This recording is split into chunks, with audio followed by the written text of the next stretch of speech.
ഇപ്പോഴും പലർക്കും investing start ചെയ്യാൻ വേണ്ടി പറ്റാത്തത് അവർ എക്സ്പെക്ട് ചെയ്യുന്ന അത്ര ഒരു സാലറി അവർക്ക് കിട്ടുന്നില്ല എന്നുള്ളൊരു പ്രശ്നം കൊണ്ടാണ്.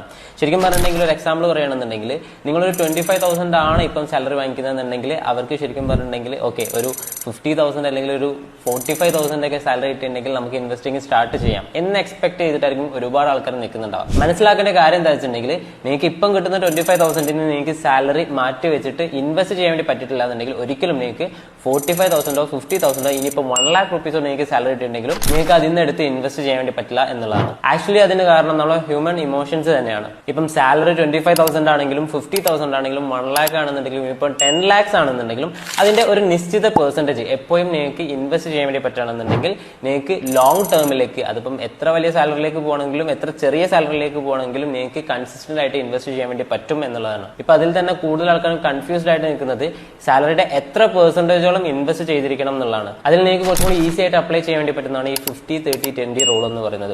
അതിൽ 50% എന്ന് പറയുന്നത് നമുക്ക് നീഡ്സിനായിട്ടും 30% എന്ന് പറയുന്നത് നമുക്ക് വാണ്ട്സിനായിട്ടും അതിൽ തന്നെ 20% എപ്പോഴും നിങ്ങൾ ഇൻവെസ്റ്റ് ചെയ്യാനും ട്രൈ ചെയ്തിട്ടുണ്ടെങ്കിൽ നിങ്ങൾക്ക് എല്ലാ സമയവും ഈ ഒരു പെർസെന്റേജ് ഓഫ് സാലറി നിങ്ങൾക്ക് കൺസിസ്റ്റന്റ് ആയിട്ട് ഇൻവെസ്റ്റ് ചെയ്യാനും വേണ്ടി പറ്റും എന്നുള്ളതാണ്. സോ കൂടുതലായിട്ടുള്ള ഫൈനാൻഷ്യൽ റിലേറ്റഡ് കോണ്ടന്റ്സിന് ഇപ്പം തന്നെ ഫോളോ ചെയ്യാം.